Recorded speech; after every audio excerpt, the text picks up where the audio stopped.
ప్రమాదకరంగా మారి మనుషుల ప్రాణాలు తీస్తున్న క్వారీ గోతులను పూడ్చేందుకు క్వారీ యజమానులు అంగీకరించారని నగరపాలక సంస్థ స్టాండింగ్ కమిటీ మాజీ చైర్మన్ బర్రె కొండబాబు తెలిపారు.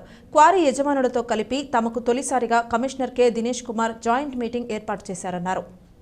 మృత్యు కుహరాలుగా మారిన క్వారీ గోతులను పూడ్చాలని 2011 నుంచి తాను న్యాయ పోరాటం చేస్తున్నట్లు తెలిపారు. కమిషనర్ దినేష్ కుమార్ చొరవతో ఎట్టకేలకు యజమానులు అక్కడ ఉన్న పరిస్థితిని అర్థం చేసుకుని సమస్యను పరిష్కరించడానికి అంగీకరించారన్నారు. తొలుత నీరు తోడితే క్వారీల సరిహద్దులు కనిపిస్తాయని వెంటనే ఫెన్సింగ్లు ఏర్పాటు చేసి తర్వాత మట్టితో పూడ్చడానికి చర్యలు చేపడతామని యజమానులు చెప్పారని వివరించారు. ఇప్పటికే సున్నంబట్టి లేఅవుట్ వీధిలో 3 అడుగులు ఉన్న రోడ్డును 15 అడుగులకు విస్తరించారని తెలిపారు. అక్కడ రాత్రిపూట రక్షణ కోసం 7 లక్షల రూపాయల వ్యయంతో విద్యుత్ స్తంభాలు వేసి లైట్లు వెలిగించడానికి చర్యలు తీసుకుంటామని హామీ ఇచ్చారని పేర్కొన్నారు.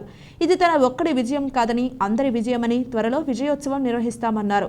అయితే తన ఉద్యమాన్ని తాత్కాలికంగా విరామం ఇచ్చామని, యజమానులు మాట తప్పితే మళ్లీ ఉద్యమం తీవ్ర స్థాయిలో ఉంటుందని కొండబాబు హెచ్చరించారు. విలేకరుల సమావేశంలో Gara Chantibabu, Stevenson, John Charles, Jigatala Maria, Malaka Varalakshmi, Yalla Shanthakumari, Koonapati Peramma, hijra Soni తదితరులు పాల్గొన్నారు.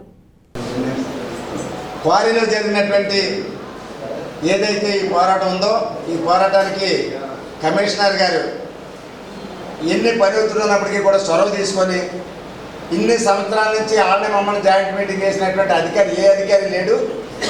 ఒక కమిషనర్ గారు మాత్రమే ఈ యొక్క జాయింట్ మీటింగ్ ఏర్పాటు చేసి సమస్యను సాల్వ్ చేసేటటువంటి విధంగా ఆయన సీరియస్గా తీసుకున్నారు.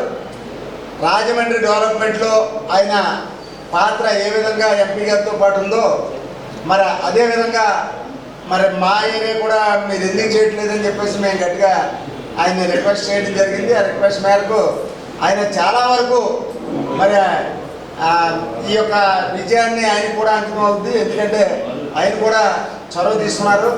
ఇంతమంది అధికారులు వచ్చారు కానీ ఏ అధికారి కూడా బోత్లో ఇన్ని సంవత్సరాలు నడుతుంది కానీ ఏ అధికారి కూడా సరైన చొరవ తీసుకోలేదు.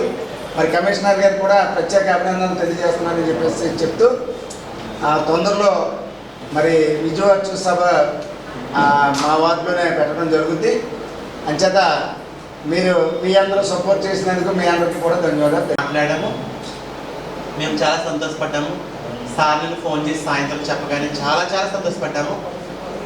దయచేసి ఆ కోరి వానర్స్ మీరు మాట ఇచ్చారు, మాట ఇవ్వడం కాదు చేతల్లో కూడా మీరు చేంజ్ చూపిస్తే మేము చాలా సంతోషపడతాము.